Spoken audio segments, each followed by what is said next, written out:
Alors, Maître Viguier, bonjour. Bonjour.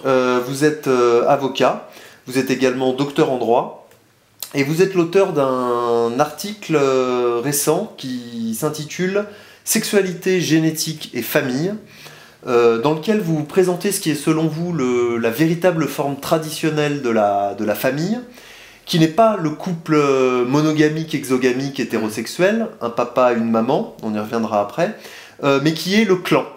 Est-ce que vous pourriez nous présenter ce qu'est le clan, son histoire et son fonctionnement?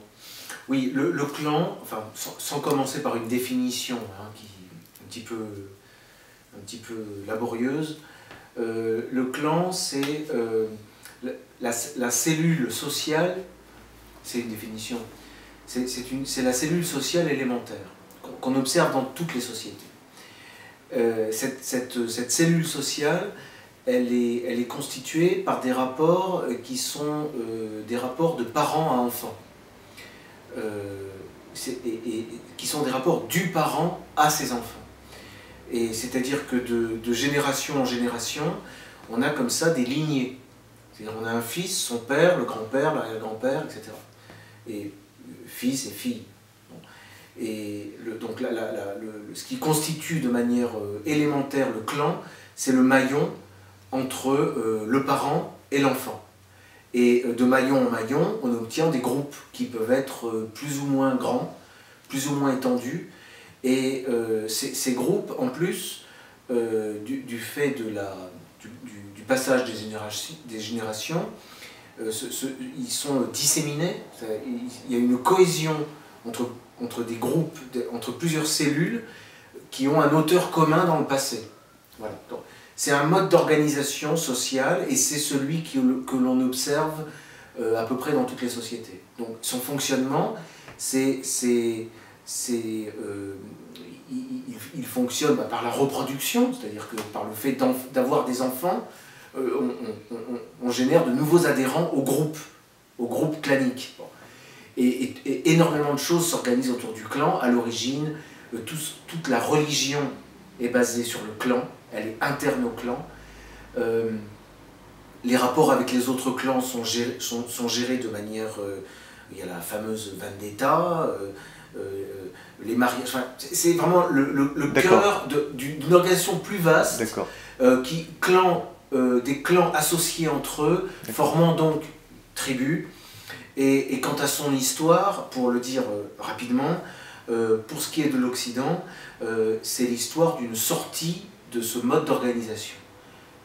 Et on peut dire d'une décadence, en tout cas d'un délitement de ce mode d'organisation, d'une disparition dans les faits, dans les consciences, enfin... D'accord, alors est-ce que vous pouvez nous expliquer l'histoire de ce délitement, comment est-ce que l'Occident est sorti du clan? Alors ça c'est une vaste question. En réalité, c'est peut-être même la question de l'anthropologie, de la sociologie. C'était, à mon sens, c'était l'une des questions essentielles que se posait par exemple Max Weber. C'est comment est-ce que les Occidentaux, et ceux qui ont suivi ce modèle, ont pu passer d'un modèle qui est le clan, qui s'observe partout, dans toutes les sociétés, et dont on sait qu'il a aussi été, au moins il y a 2000 ou 3000 ans, celui des Occidentaux. Comment est-ce qu'on peut passer de ce modèle-là, clanique, à nos sociétés actuelles, avec le mariage monogamique, hétérosexuel, et aujourd'hui avec le mariage pour tous? Comment passe-t-on de l'un à l'autre? Ça, c'est une question. Alors, il me semble, moi qui suis juriste et historien du droit, que c'est une catastrophe, disons, au sens où il y a une métamorphose, un changement de forme qui remonte assez loin. On a dès le droit romain, il y a des éléments constitutifs de ce système clanique auquel il est porté atteinte. Alors est-ce que c'est consciemment ou inconsciemment? Est-ce qu'on savait qu'on était en train de sortir du clan pour adopter un autre modèle? Ça, j'en sais rien.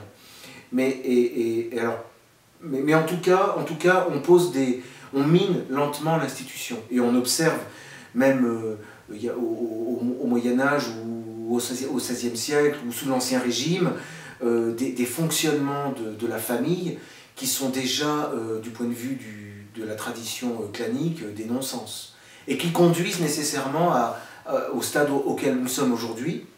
Mais il est clair que si on doit faire une histoire de la sortie du clan, il est clair qu'il y a une accélération. Il y a une accélération très nette depuis la Révolution française qui se réalise surtout au XXe siècle, tout le long du XXe siècle.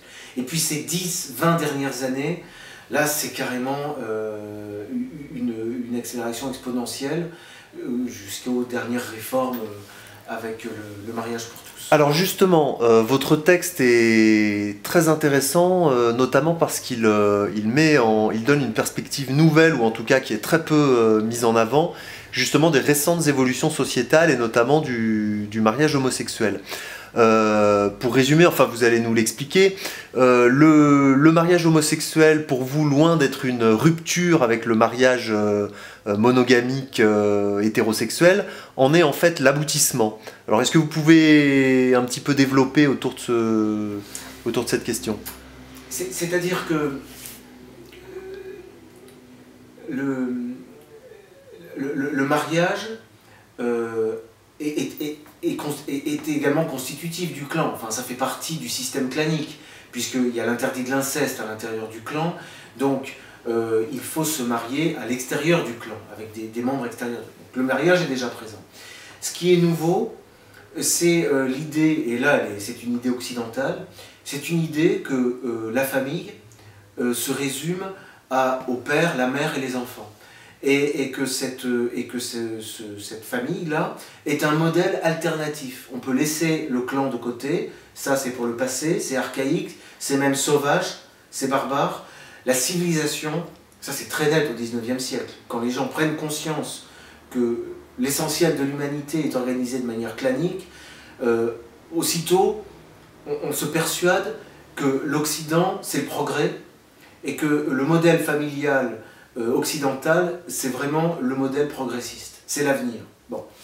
Et dans le cadre de ce modèle, il y a la montée, il y a l'égalité entre les sexes. Parce qu'en fait, le système clanique, l'une de ses pierres angulaires, c'est l'inégalité. En fait, l'inégalité entre l'homme et la femme. C'est la base de la construction du clan. Bon. Donc, le mariage basé sur l'égalité a construit, surtout récemment au XXe siècle, une parfaite égalité des statuts entre le mari et l'épouse. De telle sorte que les statuts sont devenus complètement asexués et peuvent être très simplement remplis par des gens de même sexe en réalité. Du point de vue du droit, du point de vue des institutions, ça ne pose aucune difficulté, aucun genre de difficulté. C'est pour ça que moi je considère que le mariage homosexuel est tout à fait dans la continuité de cette lente, au départ, cette lente montée de l'égalité entre les sexes qui s'est récemment accélérée. Et donc, c'est un déroulement logique. C'est ce que disent d'ailleurs les partisans du mariage homosexuel. Hein. C'est que ce n'est jamais que la continuation d'un progrès. En cela, ils ont raison. Ce qui était remarquable au moment et encore aujourd'hui, dans cette lutte entre les pour et les contre le mariage, pour le mariage, ou contre la GPA pour les couples homosexuels et enfin bref, pour la parentalité homosexuelle, contre la parentalité homosexuelle, c'est qu'en réalité, les deux parties participent au même mouvement de progrès.